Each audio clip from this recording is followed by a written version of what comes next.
In this video, we're going to discuss geometry query and how we can use it to select certain items.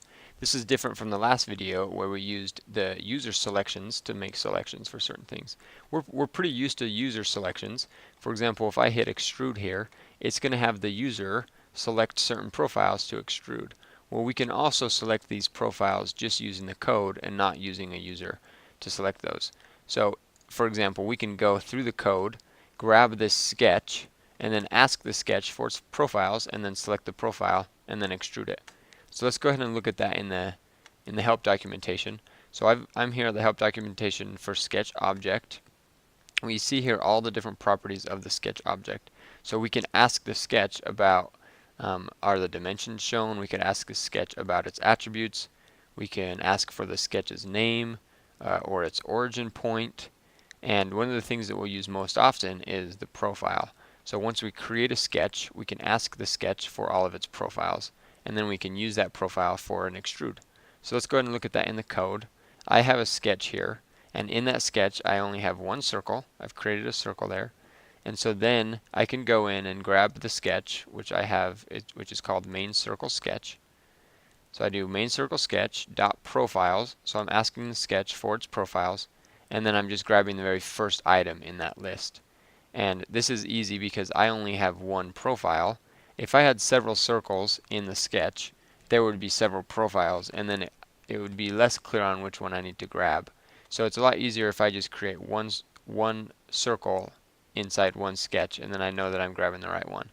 So I'm going to grab that profile, and then I'm going to give it to an extrude and use it as an extrude input to create an extrude. Now we're going to go over inputs and extrudes in a later video.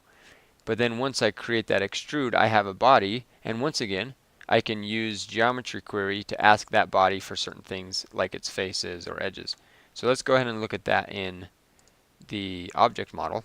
So if I zoom in here, first of all, let's just go look at the sketches, what we just did. If we have a sketch object, all we are doing is asking that sketch object for its profiles. We could also have asked for its curves or its dimensions and use those for other things, so we're selecting those. Now once I grabbed the sketch and the profile, I created an extrude, and so now I have a body. We can do the same thing with these bodies. Through the code and through the object model, I can drill down and grab certain things. So I can come down through the body and ask about its faces, and then I could go down further and ask about its edges or ask about its points or any of these things. So let's go ahead and look at that in the code.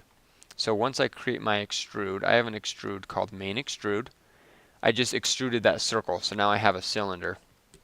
So from that cylinder, I'm grabbing the extrude and I'm asking for its side faces. So the side faces, I know that it only has one side face because it's a cylinder. So I'm going to grab the first thing in its side faces. And then on the side faces, I know the side face has two edges. So I'm actually going to go from that side face, which I've called cylindrical face, dot edges, dot item, and I'm going to grab the first one and the second one. And then I'm going to pass both of those edges into a fillet and have it fillet those edges. So let's go ahead and run this code and see what it looks like in Fusion 360. Here's my little part. Let's hide that first sketch and we'll show the second one. I'm going to back up the part tree here just to walk us through this. So first I had a sketch, and you can see that there's one profile here. I grabbed that profile and passed it into an extrude and had it extrude that. Now notice this extrude has several faces. I could have asked this extrude for its end faces, but I asked for its side face because I know that there's only one, and that made it easy. And then off of the side face, I grabbed two of these edges, and then I had it fillet those. So for example, if I only grabbed one of the edges, or if I grab the same edge twice, then we'll see that in Fusion 360 it's only going to create that with one edge filleted. So if we run that again, we'll see that only one of the edges was grabbed and used as a selection.